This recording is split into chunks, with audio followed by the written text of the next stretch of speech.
The Sony FX5 is being touted as the ultimate run-and-gun cinema camera, and we were lucky enough to spend some time with it to see if it lives up to the hype. We put the camera through its paces and made a mini love letter to Los Angeles with a tiny crew. We had no permits, no lighting, just the FX5 run-and-gun, and while it mostly lives up to the hype, there's one thing we think almost every reviewer is glossing over that could seriously impact your buying decision.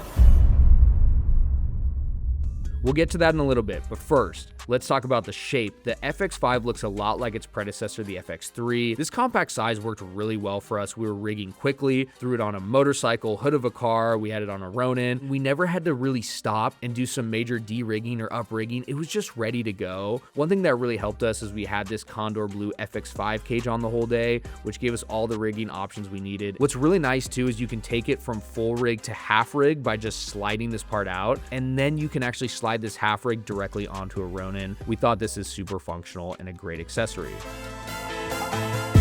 Now let's talk about what's inside. Sony has packed in some significant upgrades to this camera, starting with the brand new fully stacked 5K 3.2 open gate sensor. So what does that mean? That was a ton of numbers. Open gate lets you capture the full size of the sensor. So that means you have a little bit of that extra room to reframe and post. You can stabilize this footage without sacrificing from your 16:9 composition. You can maximize the image circle of full frame anamorphics. And it's super sweet if you're doing long form and short form content within the same clip. It's going to be a lot easier to grab your 16:9 and your 9:16 and not have to do significant reframing in post. The FX5 also has some super impressive slow-mo capabilities for its size and price. So when this camera launches, you're going to get 5K up to 60 frames per second in slow-mo, 4K up to 120, and full HD up to 240 frames per second. But Sony has already announced a firmware update coming next year where you'll get 5K 120 and 2K 240 frames per second. For our money, this slow-mo already is top tier for a prosumer camera, but that upgrade is going to be huge. The FX3 was notorious for outputting 16-bit RAW through HDMI, but being unable to record that RAW internally. The FX5 finally pulls that workflow into the camera with internal X-OCN RAW recording. At the time we filmed this though, we have to say the post-production workflow was not fully there yet. We can only transcode this X-OCN footage using DaVinci Resolve Studio, but we're confident that other NLEs and Sony RAW Viewer will catch up by the time this camera ships. Once we got this X-OCN working though, we were super impressed. The files are super manageable, the highlight retention is excellent, and the flexibility in grading is exactly what you'd expect from Sony Cinema's RAW format.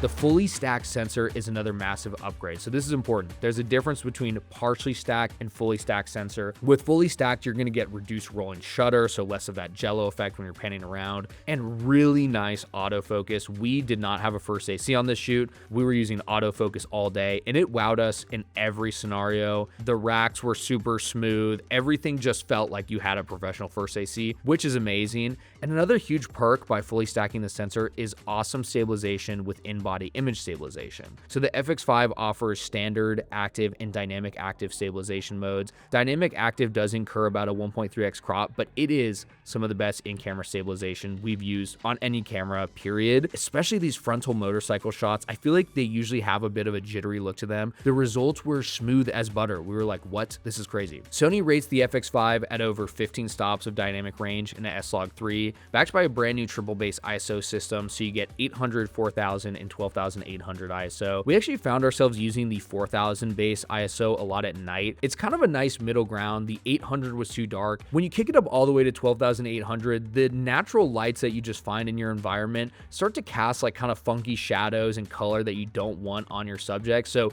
the 4000 rides that line really well and gives you a naturalistic nighttime look without needing artificial lighting. One feature that really surprised us was the new 4-axis LCD. It might sound like a small change, but we were constantly finding different monitor positions that aren't really possible with a traditional flip out screen. That was super handy. And so when you're looking at this menu screen, Sony has leaned heavily into its cinema line heritage. These menus feel a lot closer to the Burano or Venice than the FX3. You're gonna get built-in false color, waveform, and vector scopes. This is really a cinema camera. This is not what I would consider a hybrid camera. The only piece of ergonomics that never fully clicked for us was the new Cine Alta multifunction dial. Personally, when you're just holding this camera, we'd prefer a traditional 4-way joystick where your thumb naturally rests. There is one up at the top. It was just a little awkward to navigate menus quickly for us. Speaking of menus, just expect a bit of downtime whenever switching between major recording modes, codecs, or frame rates. That's nothing new for Sony, but it's worth mentioning.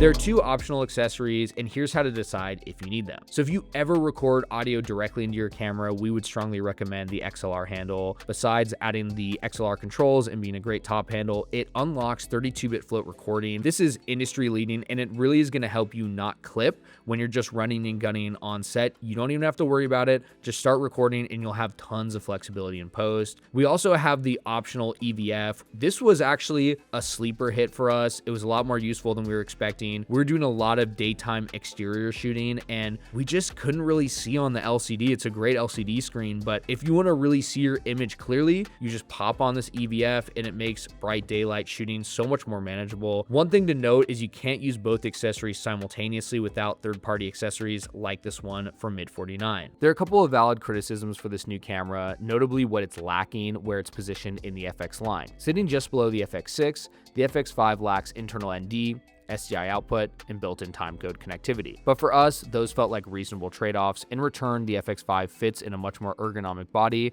that worked wonders for us on the shoot. After spending the day with it, we don't actually think this camera is for everyone. What you need to know is the FX5 is not a hybrid camera. It's a cinema camera. So if you ever need to take professional photos, consider the A7S III and FX3. And here's one thing we think every buyer should know before hitting checkout. If you want to take full advantage of everything this camera offers, your existing media probably isn't enough. Many of the highest quality recording modes require VPG 400 CFast Express Type A cards. They're incredibly fast and they're pretty pricey. At the time of filming, a 250GB card costs around $250 and gives you roughly 18 minutes of top resolution X-OCN recording, not to mention the amount of drive space that'll be needed in post. This shouldn't be a deal breaker, just budget your media before pulling the trigger. So once this camera comes out, come on into Filmtools and try it hands-on for yourself. Thank you all so much for watching all the way to the end of this video, and let us know in the comments, is the FX5 your next camera, or are you sticking with what you've got?